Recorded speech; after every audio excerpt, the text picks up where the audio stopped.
Y'all want to hear a semi-true story? All right, listen up. It's the 4th of motherfucking July, and my mom is out of town.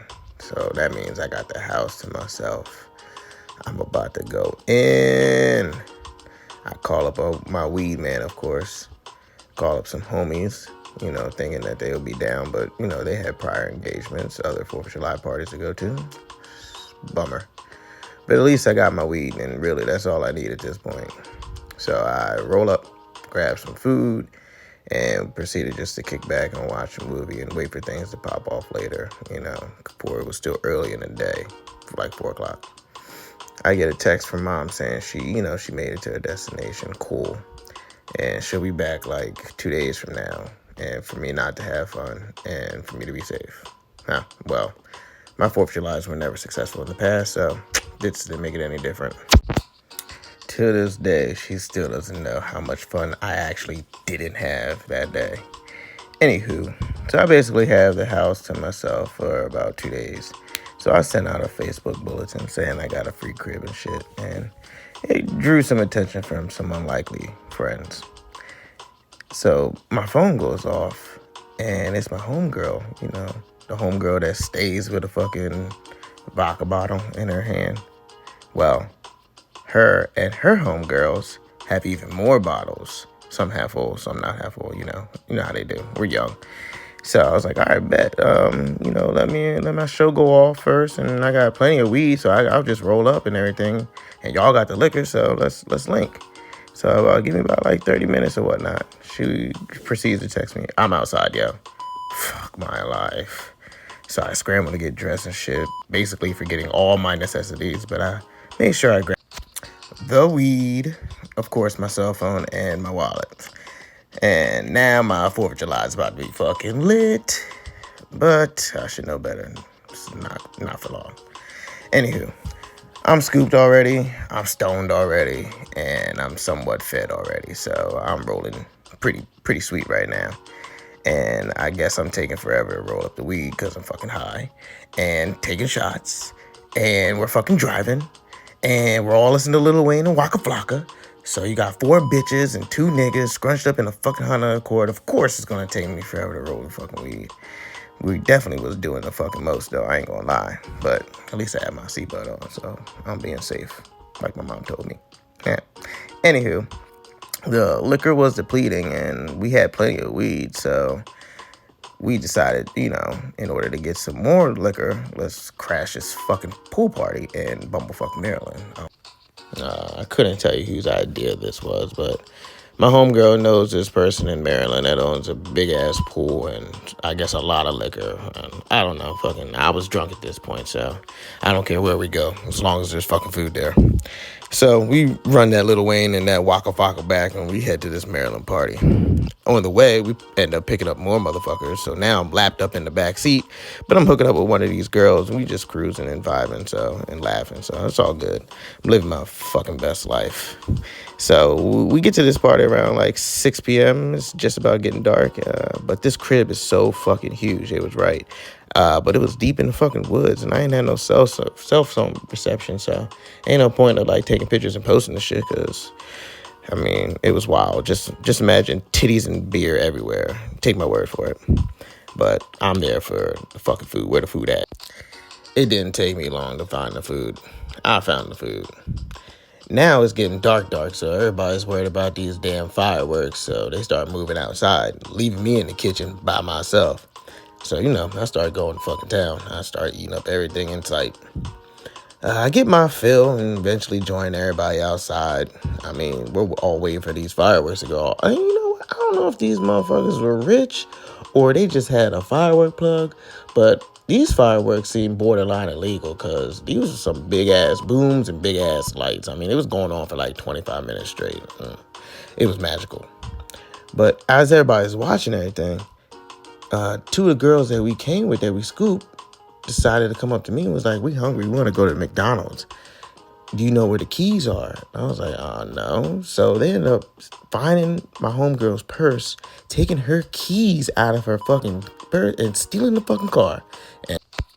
And my fat ass proceeds to fucking go with them, knowing damn well I'm full already. Anywho, we didn't get but halfway up the damn driveway before my cell phone finally gets service and it starts blowing up. It's my homegirl calling. So I answer, and she's fucking yelling at the top of her lungs like, you stole my car, I'ma call the cops on you, you're a piece of shit of a friend. However, I'm not the fucking one driving the car, nor did I steal it, but I'm the bad guy. Okay.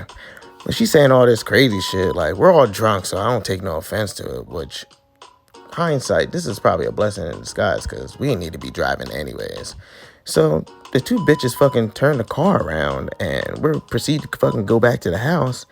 And these bitches hop out the goddamn car, leaving me to fucking finish the fucking drive and making it seem like I'm the one that stole the fucking car. I'm fucking blown away. Like, these diabolical bitches done framed me. Yeah, I'm fucking flabbergasted and a little turned on at the same time. Anywho, I fucking get out the car and I'm being yelled at, punched at, cursed at for something I ain't even fucking do. And these two bitches persuaded my homegirl and made it seem like I'm the one that wanted to go to McDonald's. Like I was the one that was fucking hungry.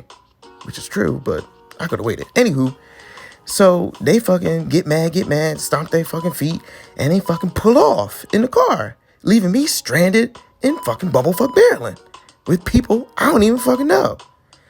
So at this point, I'm still drunk, so I'm seeing fucking double. Not because I got punched in the eye, but I'm super drunk at this point and just hella confused on how it got to this point when my night was going so good. Well, things just got a little worse as I look at my cell phone and see that I only have 5%. Like, fuck my actual life. I knew I should have grabbed my charger knowing that I left the house with only 40%.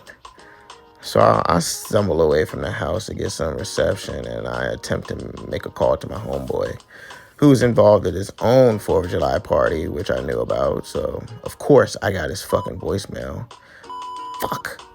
So I basically laid out my whole situation in 30 seconds for my phone could die at any minute. And I hang up and fucking stumble my ass back to the fucking mansion somehow and lose my shoe en route. And as I wipe my face at the fucking anguish, my fucking left contact falls out, shaking my fucking head. And of course, my fucking phone dies now. So I'm like fucking almost in tears. Like I'm praying at this point that I don't fucking die or get kidnapped in this goddamn backwoods Maryland. So I fucking entered the fucking house, and I guess this lady fucking saw that I was, upset or whatnot. And she comes to comfort me and tells me that, somebody will take you home in the morning. Here's some water and a blanket, and gives me a hug and whatever. And I nod and thank her. And I just fucking curl up in the fucking corner somewhere. And for some reason, I felt somebody staring at me. Sure enough, the lady's dude is looking at me. This motherfucker's drunk as shit. Now he's hollering at her, and then he fucking turns his eyes to me. Now he's hollering at me. So I'm thinking this motherfucker's trying to fight me. He's like coming at me and shit. And once he says, like, fuck your short black ass and kicks me out, I was like, yo, what the fuck is going on? Like, me not knowing this fucking guy and not knowing this area got me acting like a little bitch, yo. So, you know what? I just fucking book it. I book it down the fucking, out the house and down the fucking driveway, bro. And soon as I get, like, to the end, I see some headlights, and it's my homegirls. They came to save me. Well, apparently they had a change of heart, or maybe it was that fucking voicemail that my boy left. Yeah, he did his research on my Facebook, found out the homegirls are the ones that picked me up, and he left a fucking threatening ass voicemail. Basically on the lines like, I'll fuck you up if you don't, return my homeboy. So I get in the car with these bitches, with my two homegirls, and we head back. Well, on the way home, my homegirls told me that the two bitches confessed that they were the ones that stole the car and the keys and framed me and everything. So I guess, my homegirls had a change of heart and felt bad and came and got me, All's forgiven, whatever, But I thought everything was squashed. But as soon as we get to my crib, like, my homeboy pulls up and my other homeboy pulls up. So, you know, this is like a fucking reunion for me. I mean, everybody's here together. I thought this was going to be a magical moment. Next thing I know, he gets out, they get out their car and we get out our cars. And my boy's just coming in hot. Like, you can see the steam off this nigga's head. And, you know, they start to yell and ain't no calming my boy down because we interrupted his fucking party and my homeboy's party got interrupted. So everybody's just pissed off and it's kind of my fucking fault. So I try to break up everything, diffuse the situation, but I'm drunk too. I mean, it's 4 o'clock in the goddamn morning and we're all in the middle of the goddamn street yelling at each other.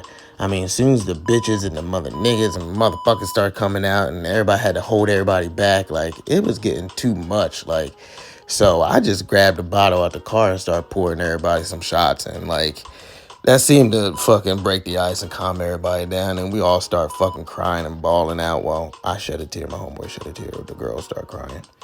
And, like, we just had, like, a powwow moment. Like, that's what my 4th of July should have been the whole fucking time. Kumbayas and shit, but I should have known better. None of my 4th of Julys were fucking good.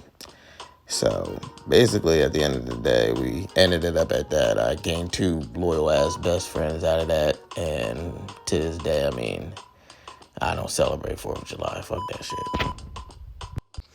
Yeah, the true freedom's on the 19th. Of June, that is.